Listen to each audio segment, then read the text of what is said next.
I've decided to change up how I do my charms completely. Why, you might ask? A couple of reasons. The thicker design uses more than double the amount of clay I would typically use. I wasn't loving how the head pins looked after sliding them through the charms. Lastly, I felt a thinner pendant would be more comfortable to wear and would be less likely to flip to the backside. I start by prepping my clay into strips. This allows for minimal scrap clay, which means more clean clay for more charms. You might wonder why I'm cutting these instead of just placing the full strip across the clay. I like to fit as many images on one paper as possible to avoid waste, but still have to space them out on the clay so that the cutters don't overlap. A few things that I've learned using water transfers.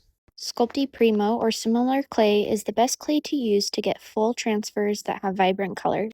The stickier surface allows for better contact. The leftover paper is also more easily removed. It's best to do smaller amounts of water transfer paper at one time. I've noticed when I try to do too much clay at once, the water has more time to sit on top of the clay, which will cause some cracking around the edges of your pendant after baking. If you do have this issue, you can do what I did to help repair those pendants so they don't go to waste and use liquid white clay to fill in those cracks. After making sure the transfer paper is firmly pressed into the clay, I can now add some water to start the transfer. You want to make sure it's completely saturated so that all parts of the image are able to transfer onto the clay. After everything is fully saturated, you want to give it a little bit of time to allow the image to fully transfer onto the clay. Just don't allow it to sit for too long, as this is what will cause cracking. For small pieces of this paper, I like to use a silicone tool to gently remove each at a time. Any leftover paper can be gently washed off in the sink. Then immediately dry the clay by laying some paper towels down without smearing the transfer.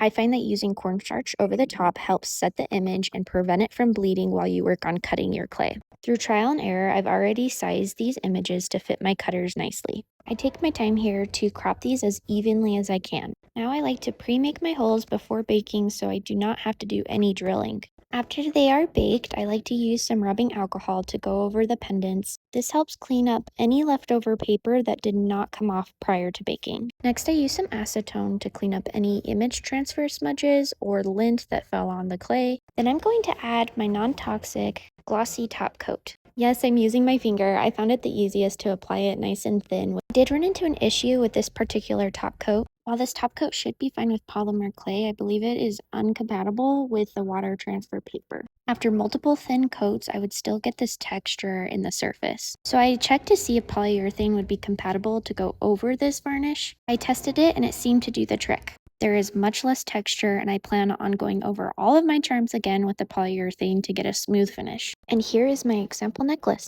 New charms can be found on my Etsy. Thanks for watching!